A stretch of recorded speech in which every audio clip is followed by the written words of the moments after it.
Okay, first off, I'm sure y'all noticed that Ava's not here tonight. And I'm sure I feel the same way as y'all. I'd much rather see her beautiful face than my ugly mug any day. But I did make a promise to someone that I was going to do a video tonight, and Ava couldn't be here. But I promise she will be back soon. Promise. Like I said in the first video, I'm going to try and do something a little different with this podcast. Not only would I like to do interviews with people that have paranormal encounters, I would like to do other things as well. I plan on doing some ghost hunting videos, and I'd also like to add a bit of storytelling in here as well. Okay, tonight's topic is something that I've been interested in for a while because it's actually in my backyard, South Louisiana. It is the Rougarou.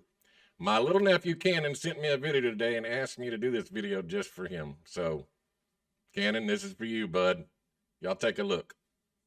Hey, Uncle Bobo, will you do a Rougarou video for me? Ooh.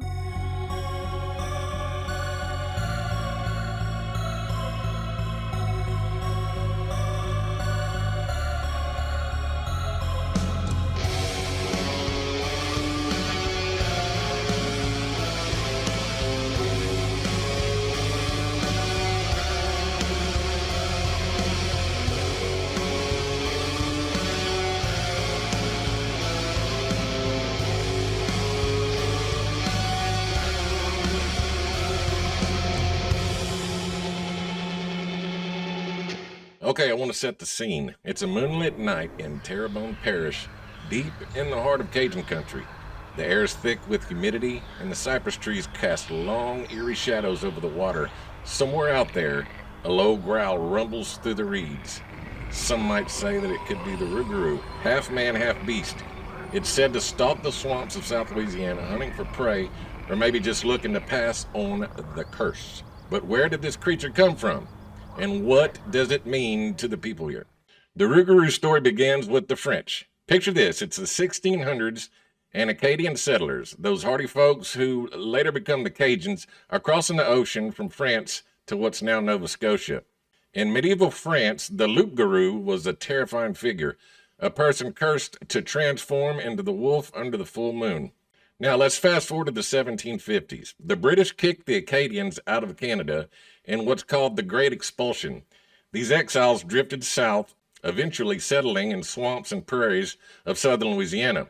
They bring the Loup-garou with them, but down here something changes. The word morphs. The Loup-garou becomes the Rougarou, a Cajun twist on the tongue and the creature. It adapts too.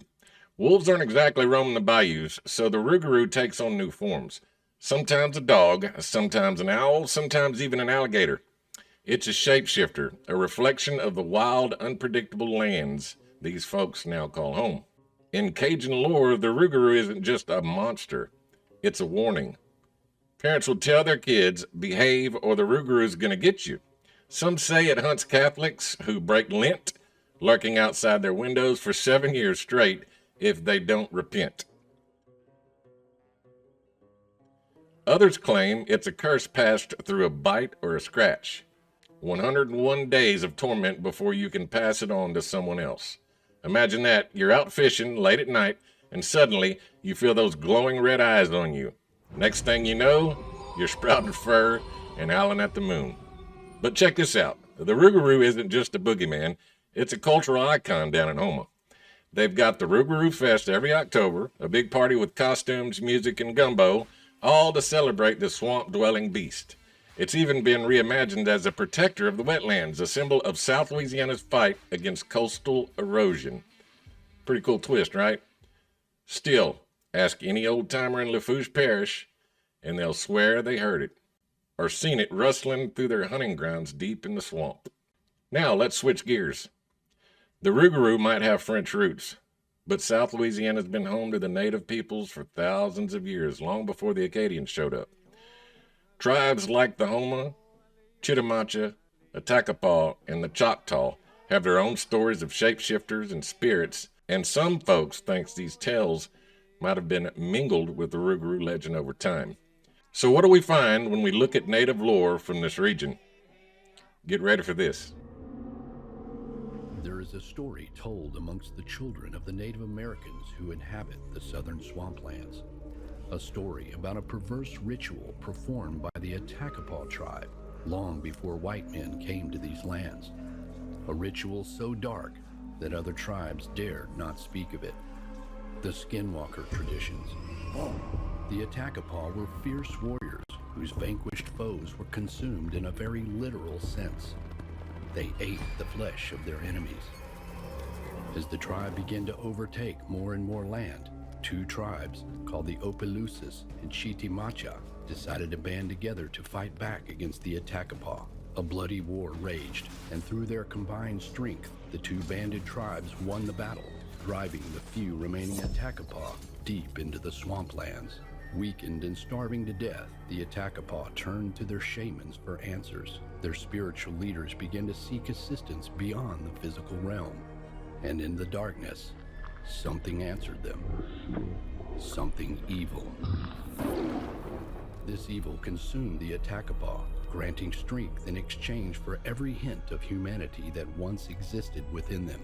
Over time, their numbers grew and they began to move beyond the boundaries of the swamplands they were once forced into. An animalistic nature consumed them to such a degree they took on the form of something beyond human, beyond beast. The Rougarou.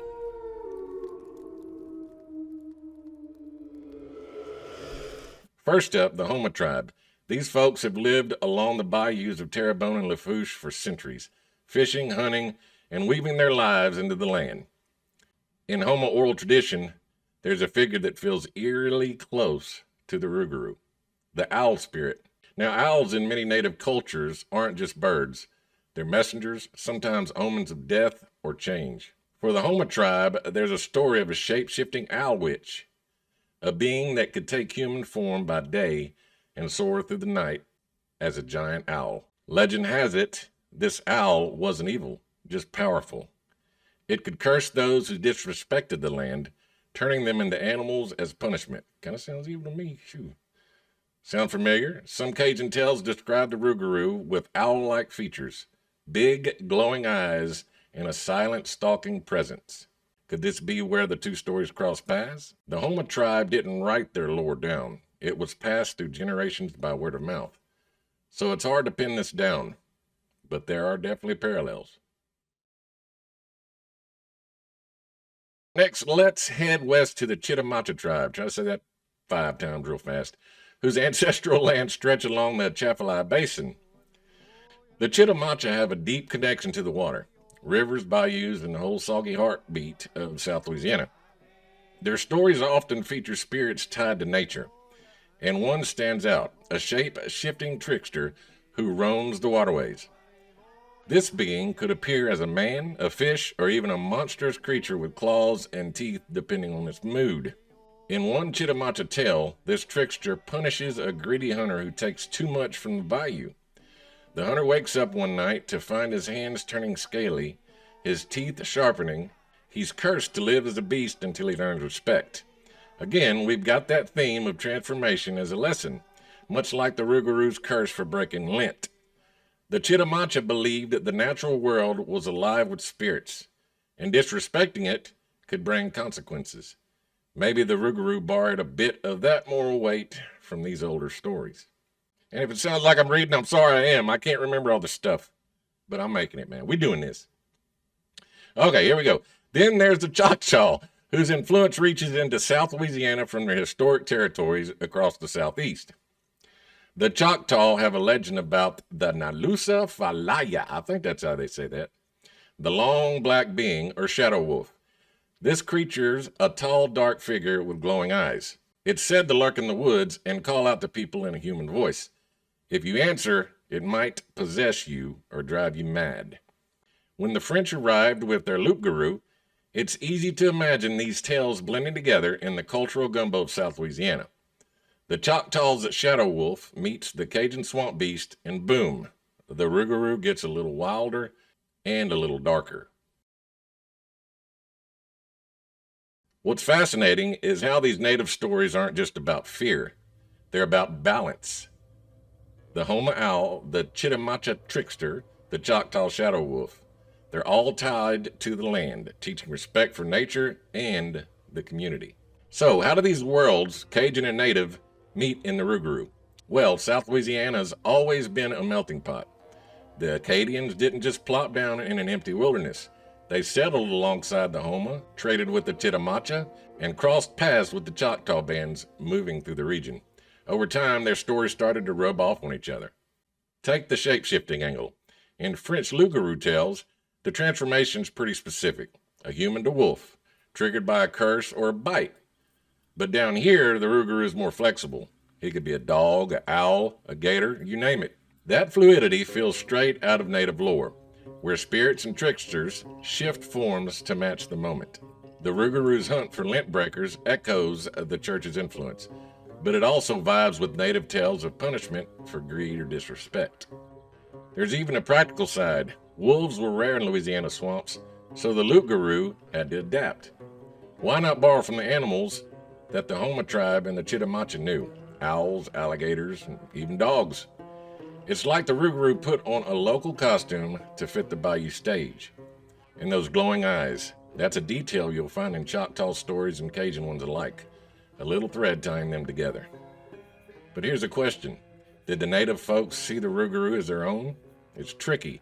The Houma and the Chitimacha kept their traditions alive despite colonization, and their stories stayed distinct.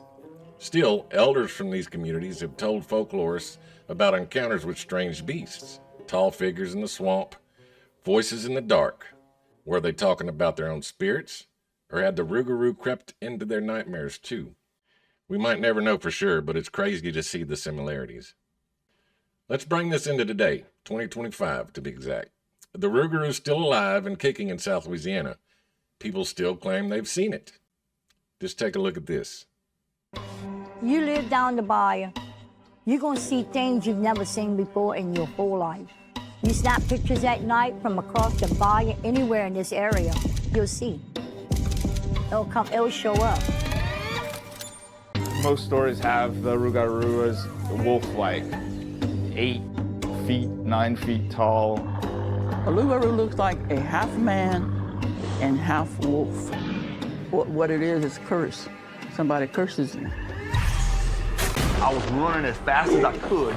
I could feel his breath and this growl, this rumble right behind me. And I'm just running and running. And the only thing I could think of is that claw was gonna cut me in half.